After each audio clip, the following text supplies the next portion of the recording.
For beneath the surface lies the future. I absolutely loved seaQuest DSV when it first aired in the UK. Every single week, I was right there. It had Roy Scheider from Jaws, it had an incredible cast, the special effects were cutting edge, it even had a talking dolphin that somehow actually worked. Plus, every single episode taught you something real about the oceans. And then season 3 arrived, the title changed, half the cast vanished, the whole show felt completely different, and I remember thinking, what on earth happened? Well, it turns out seaQuest didn't run out of ideas, it was slowly dragged under by something far more dangerous: corporate panic. Back in 1993, NBC wanted its own Star Trek, but instead of exploring deep space, seaQuest DSV explored somewhere just as mysterious: the oceans. The premise was brilliant.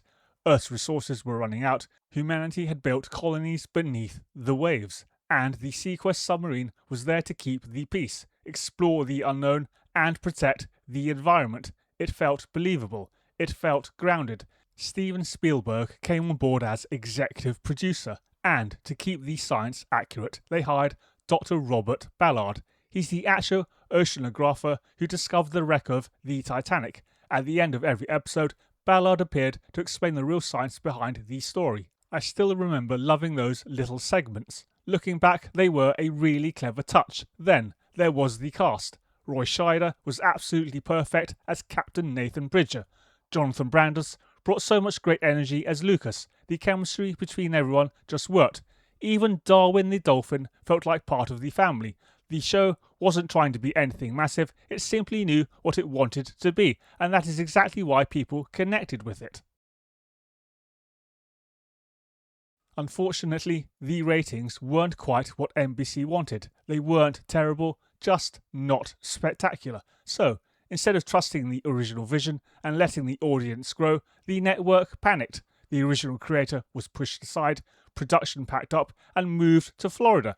Cast members were replaced, the whole tone started shifting, and this is right where everything began to unravel. The smart, realistic science completely vanished. Instead, we got genetic mutants, telepaths, time travel, aliens, ancient demons, and even a giant prehistoric crocodile. Honestly, how do you go from an intelligent show about exploring Earth's oceans to fighting monsters every single week? The worst part is they never needed any of it. Our own oceans are still one of the least explored places on Earth.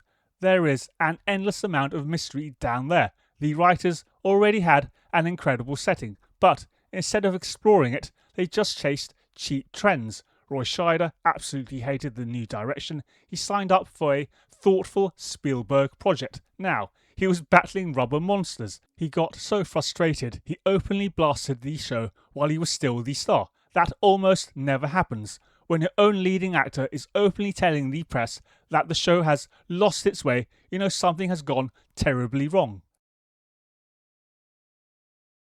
By the end of season 2, the damage was already done. The audience that loved the original show was drifting away. So, what did the network do? They doubled down. The submarine was destroyed, the crew vanished, the entire series jumped 10 years into the future, and the title became seaQuest 2032. Even as a viewer back then, I remember wondering why this suddenly felt like a completely different show. Steven Spielberg quietly walked away. Roy Scheider finally left.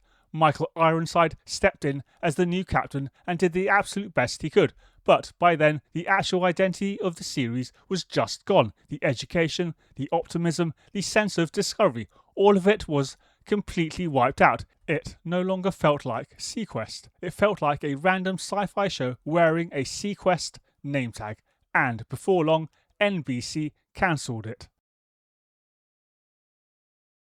Looking back now, I don't think seaQuest DSV failed because the original idea was bad. It failed because the people in charge stopped believing in the magic of the show.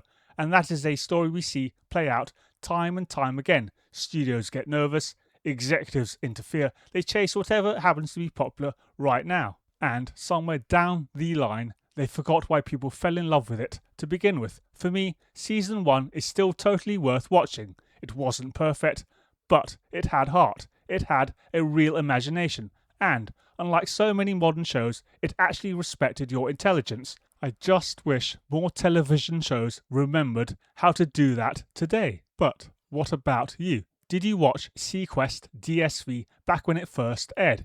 Did you stick with it all the way to the end? Or did you abandon ship once the monsters and aliens started showing up?